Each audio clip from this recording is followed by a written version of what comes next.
Hi guys, welcome to another video from Overbite Gaming, and today we're going to be taking a look at Avatar Frontiers of Pandora. I will preface this by saying Avatar's not really my bag. I've seen the first film a couple of times, didn't really go much on it. It's nice to look at, but the storyline is basic and derivative. I don't know why studios were so obsessed with Sam Worthington. He has that like one scream that he does, and that's all that's unique about him, so I don't really rate him as an actor. And it just, I had no interest in the sort of hippie cat space people, so there you go. But here I am playing a game based on it. So it's a first-person game in which you play obviously one of the Na'vi. The way the story is structured is that you were a part of a Na'vi clan that was massacred, you were captured as children and raised by the RDA and trained. You know what? It's not and then Jake Sully kicks off like the resistance, and the facility leader basically wants to execute you as an unnecessary risk. I don't need to know where she's going. Your teacher, who is an avatar, i.e. a human in a Na'vi body, saves you, puts you in cryostasis, and then wakes you up several years later, and you basically have to come out and lead resistance things and do nasty things to the invading humies. Now, as I say, I don't really like Avatar. I don't really like the Na'vi. I think they're pretty crappy characters personally, but I mean, if you like them, no shade on you. Like what you like, I'll like what I like, but this game is really not my bag. It's by Ubisoft, and you can definitely see some Far Cry DNA in it. I wouldn't go to say it's Far Cry with an Avatar paint job, but it's definitely got some influence on the game. There's a lot of first-person platforming, which I hate, and it does encourage you to explore, but it's kind of a double-edged sword. For instance, I needed to find something from a hive. I think it was like nectar from a hive or something specifically, so I could do this ritual where a bee stings me. Don't ask. And it just tells you the region it's in, and you're like, okay, I'll go look for that. An hour and a half later, I finally found one of the bastards, and then I got to be stung by a bee and fly a bee around, and then I had to go and get myself an ikran. Is it an ikran? I can't remember. Ikran. Come to gear up. I'm pretty sure that it's close enough. Which involved a lot of first-person platforming, which I hate. So that was my reward for running around in the forest for an hour and a half. Thanks, guys. Although, to be fair, the Ikran does make the gameplay a little bit more tolerable, because up to there, you have to hoof it everywhere. And it's a large forest. You're never really sure what way to go. There's a mission really early on where you have like 6 minutes to get back to a base because it's under attack. And, of course, I failed it multiple times because I wasn't going the right way down the rock face that it wanted me to go. So I was ending up going around in circles or hitting dead ends and just running out of time, basically. It's not too bad when you don't have a time limit, because obviously you can just backtrack, but when you do have a time limit, it's a bit of a pain in the ass. It is... I will give it some credit in that the first-person platform is fairly forgiving. Your character will basically grab on to shit close to it when you're jumping, so it's not too bad. You have lift vines, which you hold down and you can go up or down them. Those generally seem to indicate the path that it wants to take you, but it doesn't tell you, like, out of the gate very much at all. So it's like, oh yeah, you shoot the unopened pods of lift vines to like open them and have the tendril come down so you can ride it up. Great. What do those look like? No traces of anyone else. I don't know. Well, I do now, obviously, because I've had more experience with it. But you really have to learn. It's not just a case of, oh look, it's a lift vine. I mean, you can use your Na'vi vision, but it doesn't seem to highlight everything, and it doesn't seem to highlight stuff that's slightly further away. So if it's up in a tree, it doesn't highlight it. So Obviously, being first person, there's a fair degree of combat in it, where you use Na'vi weapons like bows and spears, stuff like that, or bigger bows. You have two different types of bows, and also you use the RDA weapons, which you snag off of like the mechs. So you use machine guns, shotguns, stuff like that. The combat isn't bad. It's not outstanding or anything, but it's perfectly serviceable. You fight humans and mechs. And these sort of dragonfly aircraft, hover, helicopter, quad things with the... You know what I mean. I think they're dragonflies or something like that. I can't remember. Use your Navi vision. You can expose weak points. The humans do die quite easily, which is nice, because it would make sense for them to die quite easily if you shot them with a bow.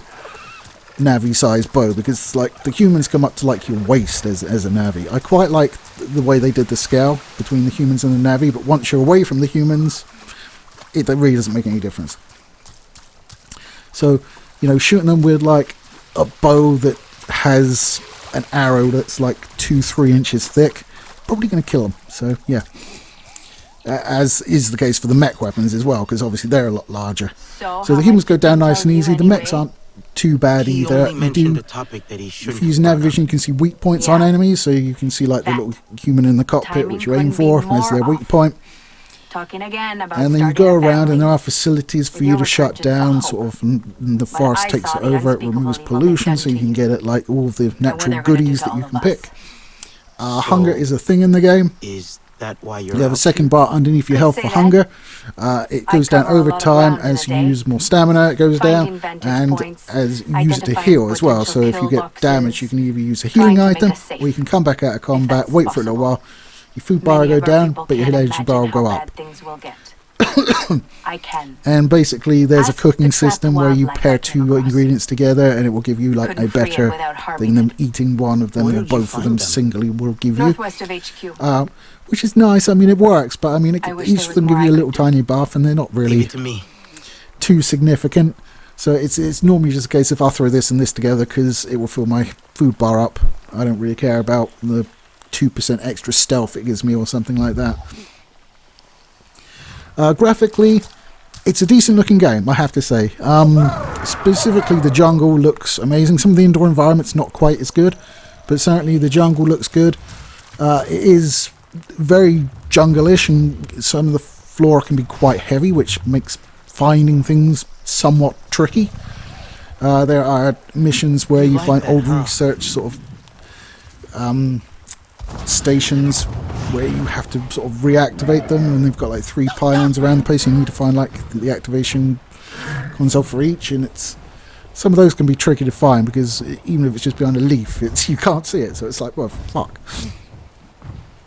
Traversal through the jungle. You do run quite fast. I'll give them that, because you're a big lopey cat person, so that's good. As I said, you can jump. There's a charge jump that you use to get higher, and a double jump that you can unlock as well. Excuse me. When you get the Ecran, it becomes a lot easier, the traversal, because the Ecran obviously can fly. Doesn't have to worry about all of the horrible plants that you don't want to step on, like ones that will poison you, or ones that will give you an electric shock, stuff like that, or explode.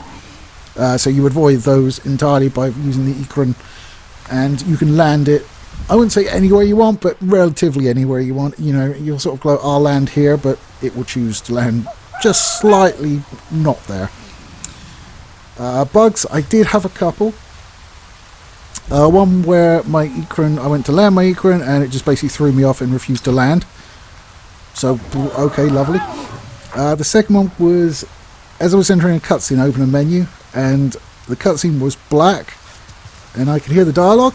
And when the cutscene dialogue finished, it just restarted the cutscene again with the black screen and just the dialogue again, and then kept doing it. So I had to come out and restart it. The save points do seem to be relatively intelligently done, so you don't lose too much progress if something happens.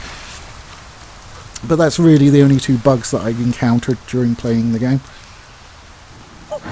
The performance is okay. I mean, the performance you're seeing is at 1440p, everything maxed out basically, and I've got DLSS at quality. And it is, I think it was patched after I first played it. When I first played it, I was getting between 45 and 70, and now it seems to be like more consistently over 60 all of the time. So it's running, excuse me, perfectly well on my 10700K 3080 rig. So equate that as you will to your own. There are a lot of different options for like super resolution, stuff like that.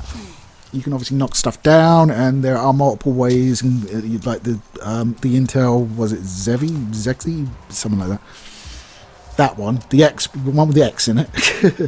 You obviously have FSR, so AMD's solution, and obviously DLSS, which is Nvidia's. So you have a lot of ways of getting it to run better, which is nice to see. I think you should always try it without any of that shit on it first, just so you can have like an impression of how much they try to actually optimize and not just rely on AI to basically smooth it out for them. So you do get a skills tree. You get a couple. You get things like more. You can hold more ammo. You can harvest more shit. You know, it's the standard skill tree that you would expect. You do have some ancestor skills, which are separate ones, more powerful. You need to go and pick them up from plants. And there are other plants where you can pick up and you'll get points to put into the skill trees. Outside of just leveling your character. There, you have an inventory as well, so you will put on different armor. You can take different weapons, you get weapon scores, you get mods to put on the weapons, decorations to put on the weapons, customizable skins. The same for the Ekran, you have customizable Ekran. So it does what is expected of it. I think if I liked Avatar more than I do, this would be... The wildlife is safe now. Well, it would certainly be the best Avatar experience you could play, basically. I know that's not saying much because there's not been many of them, but certainly this does the job. I don't think it's amazing. I don't think it's terrible. It's just really middle of the line. I think it would be helped if I had more interest in the subject matter, but I don't. So, if you're an Avatar fan, then I think it's a no-brainer. You should get it. Oh, side note, I didn't pay for this. I paid for Ubisoft Plus, which was like £12–13, and I got to play it. So, I'll probably cancel that membership now because there's not a whole bunch on there I want to play. And I've saved myself a lot of money. So, if you do want to give it a tinkle, I would recommend doing it that way. So, that's my review of Avatar Frontiers of Pandora. If you like Avatar, I would suggest trying it. Maybe try it on Ubisoft Plus. I'm just saying. Save yourself a bit of money just in case. Anyway, guys, that's all from me, and I'll speak to you next time. Take it easy, guys.